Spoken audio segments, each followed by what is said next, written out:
du continent, Alger, Tunis et autres.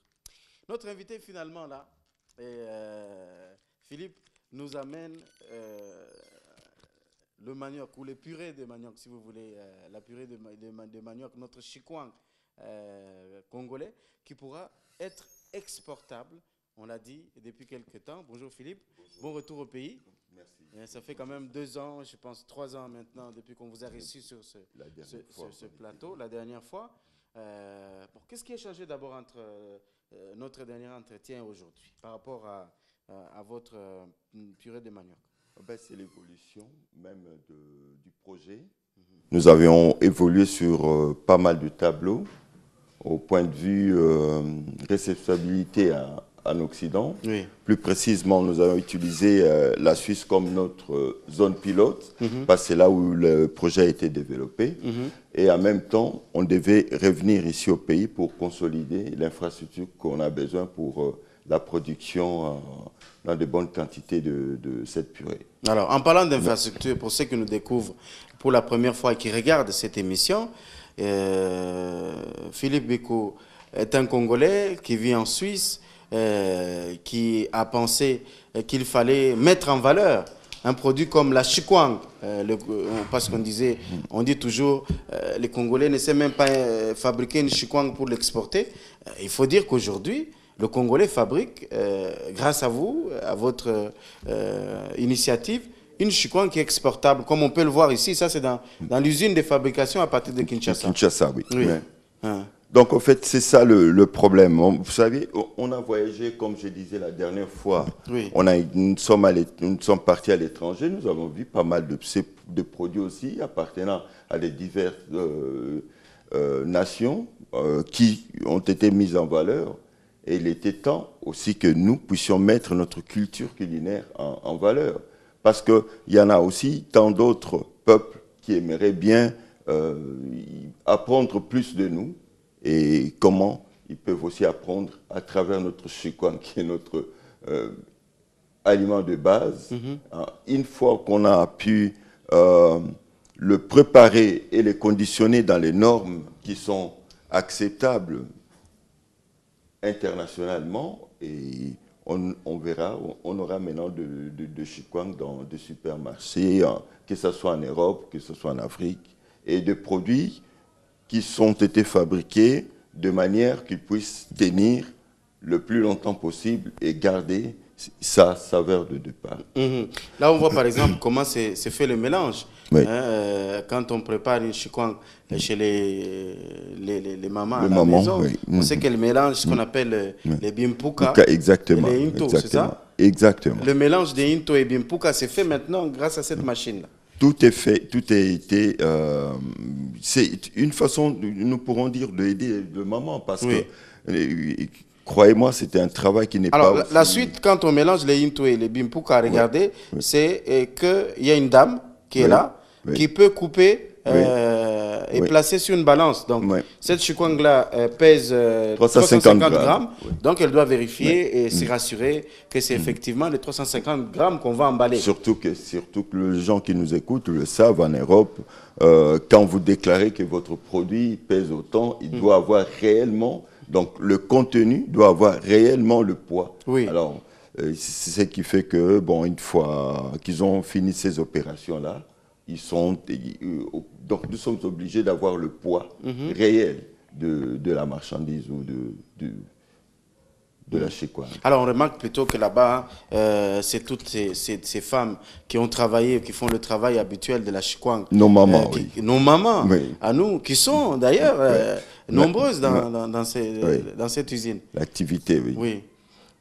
Alors là, on a découpé. On connaît le poids. La prochaine étape, c'est maintenant enrouler pour préparer. Enrouler, mettre dans le feuille traditionnel, qui est aussi un très bon emballage pour le conditionnement alimentaire.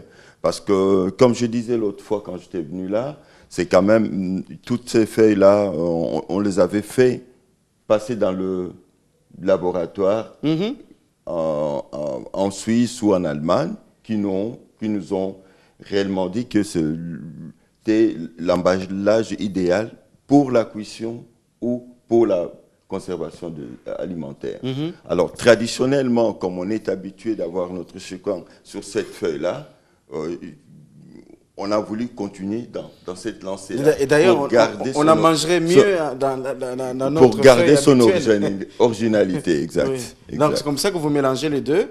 On a et le côté un peu plus moderne, mais on a aussi les feuilles, là. On peut voir. Les feuilles purement traditionnelles qui sont conditionnées, préparées, qui vont garder notre chikwang pour ne pas perdre le côté naturel, original même de notre chikwang, parce que le chikwang emballé dans un sachet en plastique, ça change un peu. Oui, ça change. Tout à fait. Est-ce que c'est bien perçu aussi par les consommateurs européens? Bien sûr, parce que eux, c'est surtout la sécurité alimentaire qui prime. Oui. Et en ayant ces produits naturels, la feuille aussi naturelle, mais ce qui couvre l'ensemble, c'est un produit qui assure sa protection maximale. Donc là, avec le sachet, comme on dit, entre guillemets, c'est un sachet prévu pour l'alimentation et également pour la cuisson alimentaire. Alors, donc, tous les éléments ont été réunis avec les experts qu'on avait travaillé sur ces projets. On avait voulu avoir vraiment un résultat qui tient le maximum dans... Et qui tient dans cette feuille-là. On sait que généralement, au bout d'une semaine, la feuille va faner. Mais là, elle peut tenir encore... combien de temps? Le résultat qu'on a pu avoir par rapport aux dernières analyses du laboratoire Amico à Genève, nous sommes arrivés à 6 mois. Notre produit valait comme s'il a été préparé il y a 2 semaines.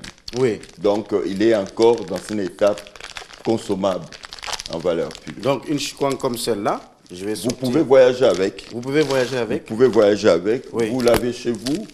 Le seul conseil, si vous pouvez le conserver dans le réfrigérateur, là, il tiendra encore le plus longtemps possible. Voilà.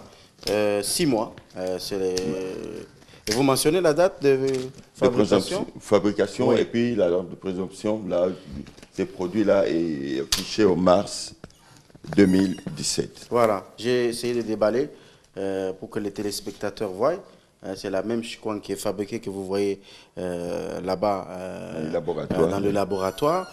Et avec les mêmes feuilles qui permettent de garder un tout petit peu l'originalité de ce produit. Du produit. Qui est exportable désormais. La chikwang congolaise peut être mangée en Suisse, en France, en Belgique, aux États-Unis, en Australie, pourquoi pas en Afrique? Sur le continent, les Africains doivent soutenir les produits comme ça, qui vont finalement essayer un peu de parler du Congo, faire parler du Congo, j'allais dire, à l'étranger. Nombreux sont ceux qui consomment maintenant, je pense. Hein? Tout à fait, tout à fait. Parce qu'il y a quand même, on voit dans nos pays, il y a pas mal des organismes internationaux qui sont là. Il y a les Nations Unies, il y a HR, il y a tout ce monde-là qui ont pris goût de notre culture, qu'elle soit culinaire ou autre. Quand ils le voient à l'étranger, ils se retrouvent. Et en même temps, à l'étranger, aujourd'hui, beaucoup de gens, même s'ils n'ont pas pris un avion, je peux être à Genève et me croire au Congo ou en Chine ou au Brésil. Il suffit d'aller dans ces cadres-là. Il suffit d'aller dans ces cadres-là. La personne qui achète une chikwang, qu'on lui parle de la culture congolaise, il achète une chikwang à Genève, il déguste une chikwang avec le feuille de manioc, il se croirait au Congo. Oui. Donc le monde nous permet aujourd'hui de réunir certains éléments là où on ne pouvait pas. Et les Congolais, on a aussi droit d'être présents. Et voilà pourquoi nous avons pensé aussi faire ce travail. Vous, finalement, partons, on vous appelle M. Kwanga, M. Bikwanga. Bikwanga, et ça vous fait plaisir? Bon, bien sûr, vous savez, ça fait partie de ma culture, cette fierté. Vous avez grandi, vous et c'était aussi le fait que c'était un défi par rapport au fait que le jour où j'étais décidé de faire ce travail, c'est parce que j'avais reçu une réflexion qui m'avait remis en place. Et les conditions dans lesquelles on voyait venir... C'est aussi notre étape importante, la cuisson. Là. Les conditions dans lesquelles on voyait venir nos produits, ceux qui m'écoutent, ceux qui ont des activités le savent, quand on voyait nos produits venir dans des zones douanières, que ce soit en France, Belgique et tout, ils savent dans comment sont traités nos produits. Et nous allons continuer à accepter ces insultes jusque quand? Non. On a pris goût à l'étranger, on a su aussi ce qui est positif, comme on dit. Vous prenez ce qui est positif et ce qui est négatif. Nous avons pris ce qui est positif et nous nous sommes décidés de nous engager pour pouvoir apporter à nos populations ou à ceux qui nous aiment un produit de premier choix. Alors c'est quand vous êtes confronté au problème d'électricité, on peut voir cette dame en train de malaxer. Ce n'est pas tout le temps, c'est quand les courants fait des fous. Non, bon, on a il y a un souci. Dispositif. Il y a un souci. Et puis nos équipements qu'on a, ils demandent l'électricité assez puissante.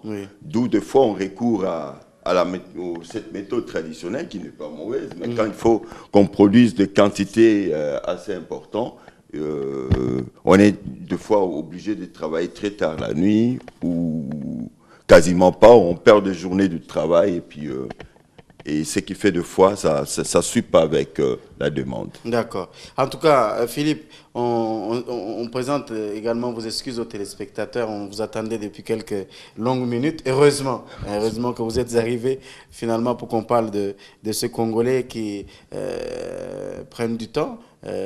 Ça, c'est des colis qu'on va finalement exporter. Pour l'exportation. Vous allez certainement emmener ce soir pour les Congolais qui sont à l'étranger. Alors, à Kinshasa, peut-être pour ceux qui ont peut-être besoin d'en avoir chez eux, ou dans les... C'est vrai qu'on va poser également le problème du pouvoir d'achat. On sait que notre chikwang habituel, on l'achète à 300 francs ou à 500 francs.